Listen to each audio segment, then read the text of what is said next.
सुकिमा ओना, Japanese horror legend. हम सब के घर के अंदर हर जगह कई दरारें और ऐसी छोटी छोटी जगहें होती हैं जिसके बीच में से एक धागा भी नहीं निकल सकता। पर अगर उसी छोटी जगह या गैप में कोई बुरा साया कई समय से छुप के आपका इंतजार कर रहा हो तो 25 साल का इसामू जापान के शहर ओसाका में रहता था। वो हाल ही में एक नए घर में शिफ्ट हुआ था, लेकिन जिस दिन से इसामू उस घर में शिफ्ट हुआ उस दिन से उसे अजीब सा लगने लगा था। उसे हमेशा ऐसा महसूस होता था कि जैसे कोई उसे लगातार देख रहा है, लेकिन उस घर में उसके सिवा और कोई भी नहीं होता था। उस घर में इसामू जहां भी बैठा होता था या जो भी कर रहा होता था उसे हर समय ऐसा ही लगता था जैसे कि कोई उसके साथ उसके कमरे में ही है। कभी रात में डिनर करते हुए उसे लगता था कि डाइनिंग रूम में पर्दे के पीछे से कोई उसे घूर रहा है। तो कभी जब वो बाथरूम में होता तो उसे लगता कि जैसे बाथरूम के दरवाजे के नीचे से कोई उसे घूर रहा है। कभी कभी तो जब वो रात के अंधेरे में सो रहा होता और उसकी आंखें अचानक खुलती तो भी उसे कुछ पलों के लिए ऐसा लगता कि अंधेरे में दो सफेद आंखें उसे घूर रही हैं। इसामू इन सब से परेशान होकर बस उस चीज को ढूंढना चाहता था जो उसे घूर रही थी।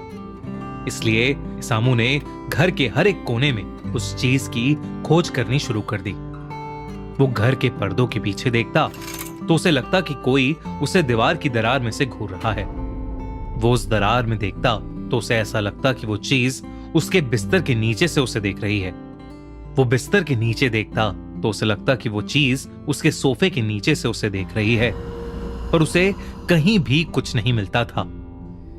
धीरे धीरे इसामू अपना मानसिक संतुलन खोने लगा। वो सब छोड़कर अपना सारा समय जो भी उसे घूर रहा था उसको ढूंढने में लगाने लगा। दिन रात वो बस यही करता रहता था। घर के जिस कोने में उसे वो चीज नहीं मिलती वो उस कोने पर टेप लगाकर उसे बंद करने लगा था। धीरे धीरे लगभग उसका सारा घर टेप हुई जगहों से भर गया था। इसामू इतना पागल हो गया था कि उसने अपने घर से बाहर जाना ही बंद कर दिया था। जब कई दिन बाद उसके ऑफिस के दोस्त उसके ऑफिस के ना आने की वजह उससे पूछने के लिए उसके घर पहुंचे तो उन्हें इसामू जमीन पर पड़ा हुआ मिला। वो किसी से डरा हुआ कांप रहा था और रो रहा था।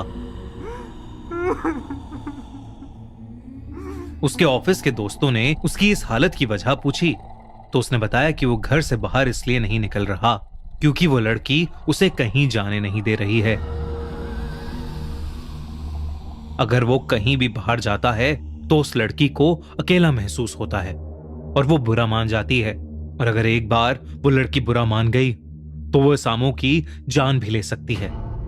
उसके दोस्तों को यह बात सुनकर बेहद अजीब लगा और उन्होंने जब उससे पूछा कि कौन सी लड़की और वो किधर है तो उसने अपने कमरे की ड्रेसिंग टेबल की तरफ उंगली उठाई। ये सुनकर उसके दोस्त को और अजीब लगा क्योंकि वहां कोई नहीं था। इसामू ने कहा कि वो लड़की उस टेबल और दीवार के बीच में जो गैप है वहां है। ये सुनकर उसके सारे दोस्त उसका डर खत्म करने के लिए उस गैप को देखने गए, लेकिन जैसे ही वो उस गैप के पास पहुंचे उनकी डर के मारे रूह ही कांप गई क्योंकि ड्रेसिंग टेबल और दीवार के बीच के बस 5 सेंटीमीटर के गैप में एक लाल ड्रेस में लंबे बालों वाली एक लड़की खड़ी थी जो सिर्फ उन्हें घूरे जा रही थी। वो लड़की बेहद डरावनी लग रही थी।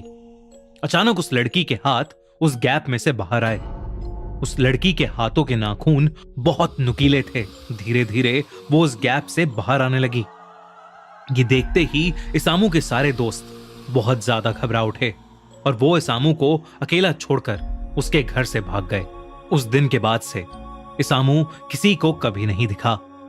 इसामू के साथ क्या हुआ ये तो किसी को नहीं पता चल पाया, पर उस दिन के बाद से उसके दोस्त जो वहां उससे मिलने आए थे अपने घर के छोटे से छोटे गैप से आंख नहीं मिला पाए क्योंकि जब भी वो उन गैप्स के बीच में से देखते थे उन्हें वही लड़की की आत्मा दिखती थी।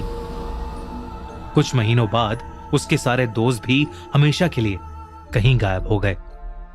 इसामू और उसके दोस्त क्यों और कहां गायब हुए, यह आज तक किसी को नहीं मालूम। पर उनकी जान पहचान वालों को यह लगता है यह सब उसी लड़की की आत्मा की वजह से हुआ है। उस लड़की की आत्मा जिसको सब सुकिमा ओना बुलाते हैं। सुकिमा ओना जापान की एक ऐसी स्पिरिट है जिसे the girl in the gap के नाम से भी जाना जाता है। माना जाता है कि वो एक ऐसी लड़की की आत्मा है जो लोगों के घरों के गैप में रहती है, और अगर किसी का उससे एक बार भी सामना हो जाए तो सुकिमा ओना उसे अपने साथ एक ऐसे डायमेंशन, एक ऐसी दुनिया में ले जाती है जहां से कभी कोई वापस नहीं आ सकता, शायद मरे हुए लोगों की दुनिया में। उससे बचने का तरीका अभी तक किसी को नहीं पता, क्योंकि अगर उससे बचने के लिए कोई किसी का सहारा भी ले, ये उस इंसान के घर में उसके साथ चली जाती है और उसे भी मार देती है। तो अगर दोस्तों, अगर आप कभी जापान जाएं तो इस बात का ध्यान रखें कि आपके कमरे में कोई आपको हर वक्त ना देख रहा हो। अगर ऐसा है तो उस जगह से फौरन निकल जाने में ही भलाई है, क्योंकि अगर वो सुकिमा ओना हुई तो आपकी जान को खतरा है।